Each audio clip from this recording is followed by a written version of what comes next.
अस्सलाम वालेकुम प्यारे दोस्तों, आज हम आपको ले चल रहे हैं एक ऐसे मुक़द्दस शहर की तरफ जिसका नाम सुनते ही हर मुसलमान का दिल नरम पड़ जाता है, आंखें नम हो जाती हैं और रूह को एक अजीब सी राहत मिलती है।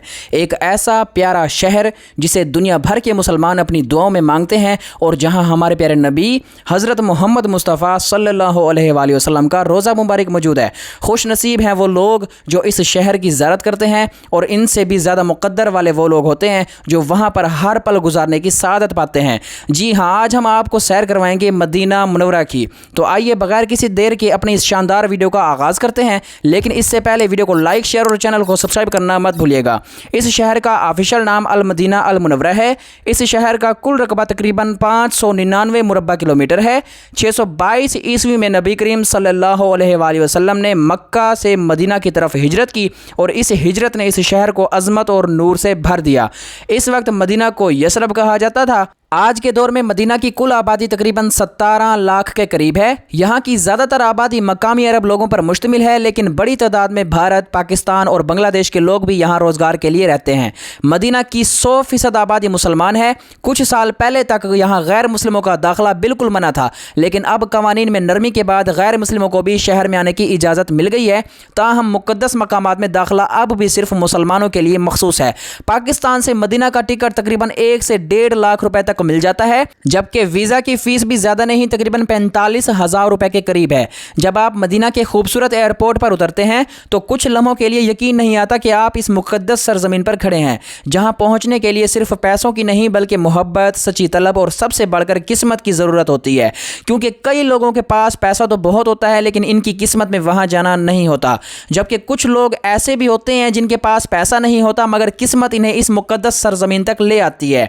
मदीना एयरपोर्ट से मस्जिद नबवी तक का फासला तकरीबन 20 किलोमीटर है और आप 30 मिनट के अंदर आसानी से मस्जिद नबवी पहुंच सकते हैं।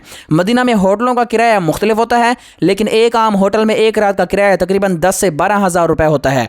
जब आप मस्जिद नबवी में दाखिल होते हैं और पहली बार सब्ज़ गुंबद पर नज़र पड़ती है तो बेअख्तियार आंखों से आंसू बहने लगते हैं, क्योंकि मुसलमानों का नबी करीम सल्लल्लाहु अलैहि वसल्लम से ताल्लुक़ सिर्फ अकीदत का नहीं बल्कि गहरी रूहानी मोहब्बत का है, और यही मोहब्बत रोज़ाना लाखों लोगों को यहाँ खींच लाती है। मस्जिद नबवी सिर्फ एक मस्जिद नहीं बल्कि वो मुक़द्दस मकाम है जहाँ आकर हर मुसलमान के दिल को सुकून और आंखों को ठंडक मिलती है। ये दुनिया की दूसरी मुक़द्दस तरीन मस्जिद है और नबी पाक सल्लल्लाहु अलैहि वसल्लम ने खुद अपने हाथों से इस मस्जिद की बुनियाद रखी थी। हदीस पाक में आता है कि यहाँ एक नमाज पढ़ने का सवाब 1000 नमाजों के बराबर है। अल्लाह पाक से दुआ है कि हमें भी बार बार इस मुक़द्दस जगह पर हाज़िरी नसीब फरमाए और हमारी नमाजों को अपनी बारगाह में कबूल फरमाए। मस्जिद नबवी बहुत वसी और अरीज़ मस्जिद है। आम दिनों में यहाँ तकरीबन 10 लाख से ज़ायद नमाजी नमाज अदा कर सकते हैं, जबकि हाजी या रमज़ान के दिनों में यहाँ तादाद 20 लाख तक पहुँच जाती है।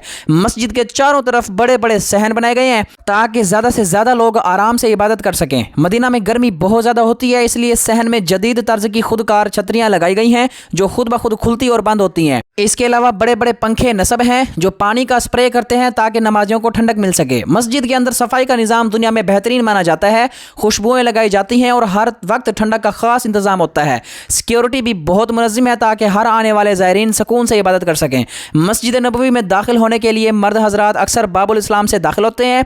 जैसे ही दरवाजे से अंदर कदम पड़ता है दिल भर आता है और आंखें नम हो जाती हैं, क्योंकि इंसान समझ जाता है कि वो दुनिया के सबसे बाअदब मकाम में दाखिल हो चुका है। यह दरवाज़ा मस्जिद नबवी का सबसे कदीम दरवाज़ा है और इसे गेट नंबर 1 कहा जाता है। अंदर दाखिल होते ही इंसान अपने दिल की सारी मोहब्बत समेट कर नबी करीम सल्लल्लाहु अलैहि वसल्लम के रोज़े मुबारक की तरफ बढ़ता है। करोड़ों मुसलमान यहाँ आकर दरूद सलाम पेश करते हैं। सबसे पहले सरकार आलम सल्लल्लाहु अलैहि वसल्लम के रोज़े पर सलाम पेश किया जाता है।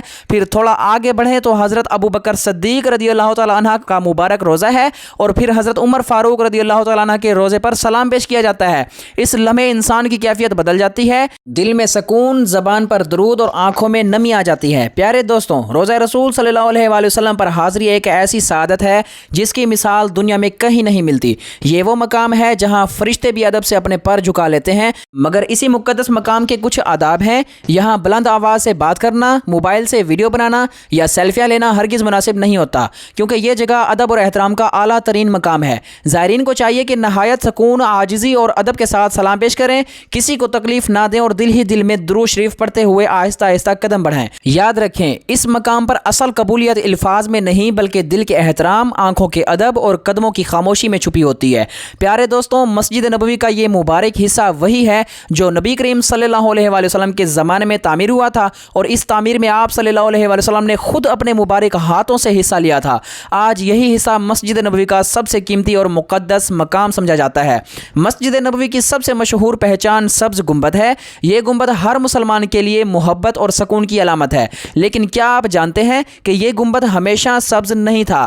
تاریخی حوالوں کے مطابق ابتدا میں یہ سفید رنگ کا تھا، پھر کچھ عرصے کے لیے اس پر مختلف رنگ کیے گئے اور آخر کار 1837 میں اسے سبز رنگ دے دیا گیا۔ تب سے یہ سبز گنبد مسجد نبوی کی پہچان بن گیا۔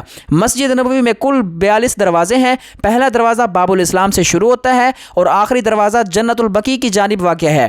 یہ پورا نظام اس قدر منظم ہے کہ لاکھوں لوگ بھی آسانی سے آ جا سکتے ہیں۔ مسجد نبوی کا ایک اور نہایت اہم اور بابرکت حصہ ریاض الجنہ ہے۔ نبی کریم صلی اللہ علیہ وآلہ وسلم کے روضہ مبارک سے لے کر منبر تک کا علاقہ ریاض الجنہ کہلاتا ہے۔ حدیث کے مطابق یہ جنت کے باغوں میں سے ایک باغ ہے۔ یہاں نماز پڑھنا اور دعا کرنا ایک عظیم سعادت ہے۔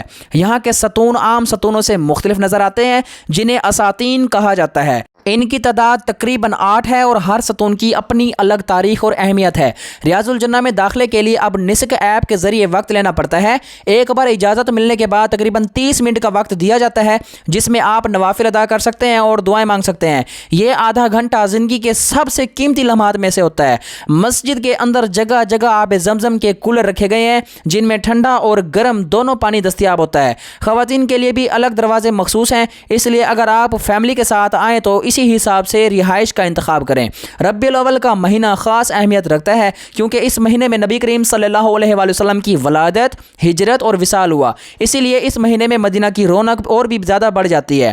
مسجد کے 3 اطراف بلند ہوٹلز موجود ہیں، جبکہ چوتھی طرف جنت البقیع کا قبرستان ہے، جہاں ہزاروں صحابہ کرام مدفون ہیں۔ یہی وجہ ہے کہ یہ مقام انتہائی مقدس سمجھا جاتا ہے۔ اگر آپ مسجد نبوی کے قریب کھانے کی بات کریں تو یہاں بہت سے ریسٹورنٹس موجود ہیں، جن میں سے سب سے مشہور اور سستا نام البیک ہے، جہاں ہمیشہ رش لگا رہتا ہے۔ مسجد نبوی کے سامنے سے اگر آپ نکلیں تو آپ کو احد کا پہاڑ نظر آئے گا۔ یہی وہ مقام ہے جہاں غزوہ احد پیش آیا تھا اور حضرت حمزہ رضی اللہ تعالیٰ عنہ شہید ہوئے تھے۔ نبی کریم صلی اللہ علیہ وآلہ وسلم نے فرمایا، احد ہم سے محبت کرتا ہے اور ہم احد سے محبت کرتے ہیں۔ اسی طرح میدان بدر بھی ایک تاریخی مقام ہے، جو مدینہ سے تقریباً 144 کلومیٹر دور ہے۔ یہاں اسلام کی پہلی بڑی جنگ لڑی گئی، اس میں 313 مسلمانوں نے 1000 کے لشکر کا مقابلہ کیا۔ جنت البقیع وہ قبرستان ہے جہاں حضرت عائشہ رضی اللہ تعالیٰ عنہ، حضرت عثمان رضی اللہ تعالیٰ عنہ اور دیگر عظیم صحابہ مدفون ہیں۔ یہاں آ کر انسان کو ایک عجیب سکون اور روحانی کیفیت محسوس ہوتی ہے۔ مدینہ میں مسجد کعبہ بھی موجود ہے، جو اسلام کی پہلی مسجد ہے۔ یہاں 2 رکعت نفل ادا کرنے کا ثواب 1 عمرے کے برابر بتایا گیا ہے۔ اسی طرح مسجد قبلتین وہ مقام ہے جہاں قبلہ تبدیل ہونے کا حکم نازل ہوا تھا۔ پیارے دوستوں، مدینہ میں گزرے گئے دن زندگی کے سب سے خوبصورت دن ہوتے ہیں۔ یہاں کی فضا، یہاں کی خاموشی اور یہاں کی برکتیں انسان کبھی نہیں بھول سکتا۔ جب زائرین مدینہ سے رخصت ہوتے ہیں تو وہ مکہ مکرمہ کی طرف روانہ ہوتے ہیں۔ راستے میں میقات ذو الحلیفہ آتا ہے، جہاں سے احرام باندھا جاتا ہے۔ اللہ پاک سے دعا ہے کہ وہ ہمیں بھی بار بار مدینہ اور مکہ کی حاضر نصیب فرمائے اور ہمیں اپنے پیارے نبی صلی اللہ علیہ وآلہ وسلم کی سنتوں پر چلنے والا بنائے، آمین۔ تو دوستوں، یہ تھی آج کی ہماری معلوماتی اور دل کو چھو لینے والی ویڈیو۔ اگر آپ کو یہ ویڈیو پسند آئی تو لائک، شیئر اور چینل کو سبسکرائب کرنا مت بھولیے گا۔ اپنا اور اپنے پیاروں کا خیال رکھیں۔ ملتے ہیں ایک نئی ویڈیو میں، تب تک کے لیے ہمیں اجازت دیجیے۔ اللہ حافظ۔ مولاي صل وسلم